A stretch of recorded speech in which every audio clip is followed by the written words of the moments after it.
Hi, Sarah Picaro. I'm happy to be here with you today. Today, we are going to be talking about indicators of childhood emotional neglect and be sharing some case studies as you may be where I was several years ago and in another emotionally abusive, another narcissistic, very toxic relationship and not able to figure out why no matter what relationship you leave, you get into another one that seems to actually be worse than the one before. And you're now doing research and reading self-help books and into podcasts and maybe seeing a traditional talk therapist or whatever it is, you're talking to people and you just can't figure it out and you don't know why you're stuck. You don't know why you have this depression, anxiety, why it just seems like everything in your life is just completely falling apart and you're ready to figure it out, ready to make a significant change and difference in your life, and you don't even know where to start.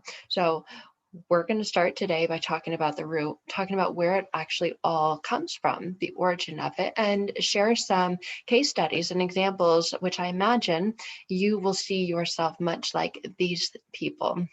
So, indicators that your life may be affected by childhood emotional neglect and what is childhood emotional neglect. And you may be thinking, like I used to, no, I had a really good childhood. I had parents, I had a roof over my head, I was loved, I had friends, all of those things. But yet you still seem stuck in the cycle of life and don't know how to get out of it.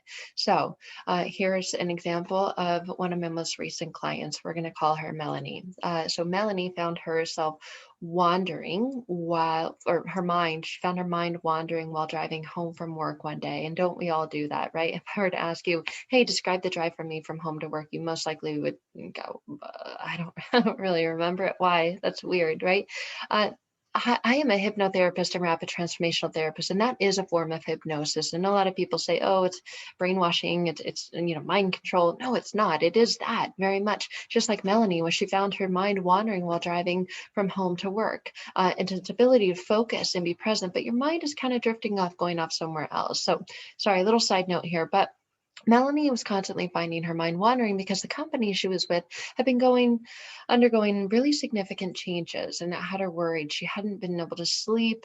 She was constantly feeling tense, anxious in her stomach, in her shoulders, and her back, and was wondering why these feelings were so hard to sort out. And she wished she could talk to her husband, to her spouse, but he was pretty checked out with his own stress lately. And she found herself just constantly saying, "Oh, well, it is what it is, right? Do your best, don't rock the boat, things will get better," was what she was telling herself when she came to me. And after all, that was the message that she continuously received from her parents while growing up. Don't rock the boat, it'll get better, it'll all work itself out. But she never saw that it would actually work itself out. And she needed it to, because she wasn't becoming someone that she liked or recognized. And it was causing a lot of tension in both her marriage and in her relationships and her ability to perform at work the way that she had in the past. So many adults will say that they struggle with depression, with anger, with relationship difficulties, especially if you've been in a narcissistic or toxic relationships. And often the root of these difficulties can be traced back to something that was absent during childhood. So that is exactly what emotional neglect is. It's the failure of parents to respond enough to a child's emotional needs. And if you grew up with a toxic parent or with a narcissistic parent, you definitely fall into this category. They're emotionally absent and they lack emotional empathy, and you don't know that wasn't there, because as a dependent child you just know what your experience is like, and you maybe have the feeling that something is off or wrong, but you don't know what it is.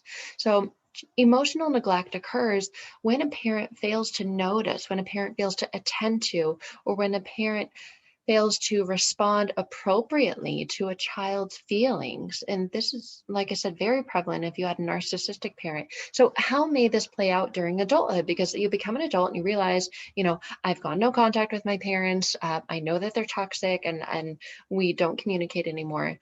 So if this is you, I want you to consider these following scenarios.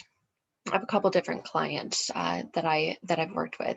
So let's call her Michelle. Michelle realized at age 35 that she seems to attract men who do not bring out the best in her, and she's got amazing qualities. She's a phenomenal person, but she attracts these men that don't bring out the best in her. They bring out the worst in her. And she calls it an 80-20. She says, I know I'm not perfect, but it's like I become more of that 20%, that person that I'm like, oh, I don't even like who I am. And especially it comes out while she's drinking. And she notices that in these relationships with these men, she drinks a lot more than she normally would or that she would like to.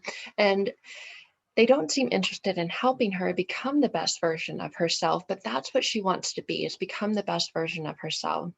Another client, we'll call her Maria, she noticed that during her sophomore year of college, that something just didn't feel right with her interactions with others, and was wondering why it is so difficult for her to pick up on nonverbal cues when everyone else seemed to do it so easily. Why didn't she understand the emotional tone of a conversation, right? It's not what people say, it's how they say it. And she just didn't seem able to pick up on how people said things in conversations. And she was never able to maintain meaningful relationships. So she connected with me because she was looking for deep connection, for those meaningful relationships. She just felt like every relationship she had was very surface level, very superficial, and couldn't figure out why. Last one that we'll share, we'll call her Margaret. Margaret realized that Margaret's a little bit older, and she realized that upon becoming a grandmother, she has difficulty towards interpersonal boundaries, and realized it was really difficult for her to tell people no.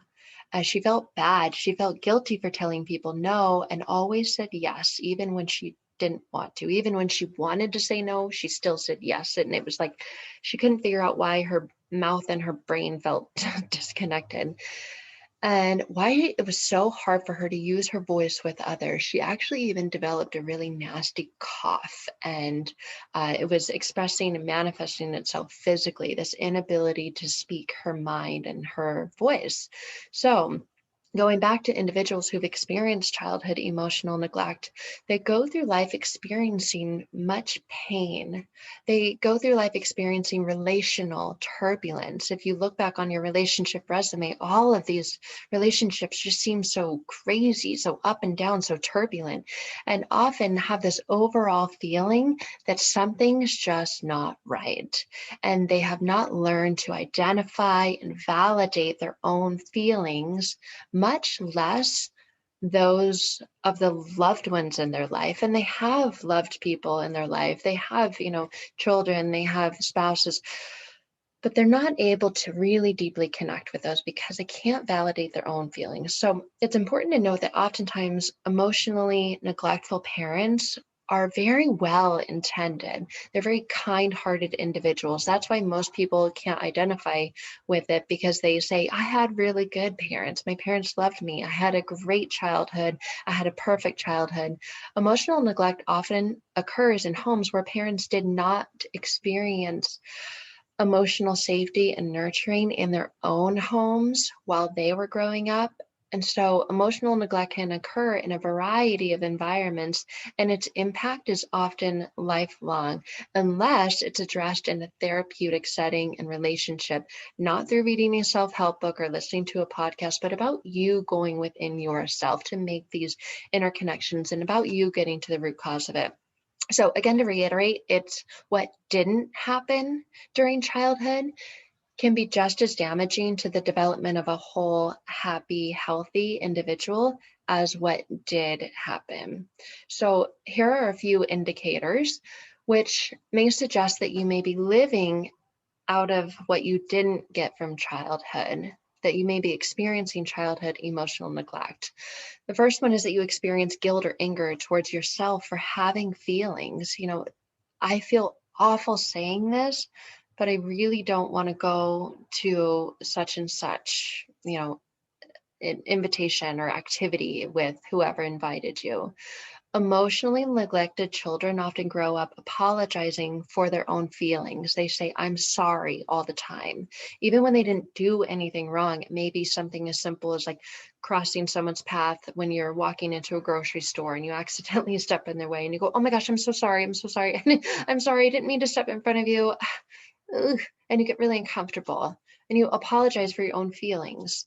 Another indicator is that you're fiercely loyal to your parents, especially when therapy begins to reveal parental shortcomings. And you say things like, my parents did the best that they could.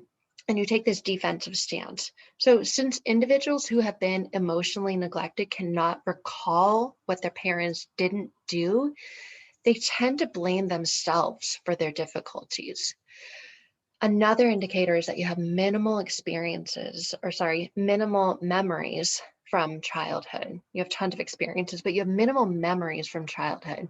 And while you may recall, your dad or mom was gone and working all the time, and they did work really hard to provide and put a roof over your head, maybe you recall your father's temper or your mother's temper, and you tend to preface whatever childhood memories do come up with a statement of minimization. You'll say things like, it really wasn't that bad, or, this really isn't that important. So here's the good news. You can recover from childhood emotional neglect. You are not doomed for the rest of your life.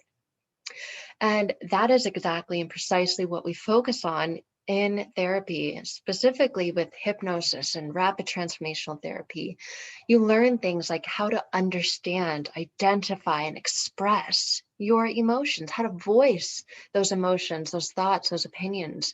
You learn how to practice self-care and establish healthy boundaries within yourself and others. And you learn to communicate and manage conflict effectively, and you break the cycle of emotional neglect in your own parenting journey. Because I think that for me and everyone that I work with, you're afraid that you're going to mess up your kids. So you really learn to take responsibility, heal from within, and break the cycle and make your life and everyone else's around you better. So I hope that this has been eye-opening for you, not to cause any shame or guilt, but to see, okay, that's it. That's the thing. Now, where do I begin? Where do I start? And if that's where you're at, I would love to connect and talk one-on-one.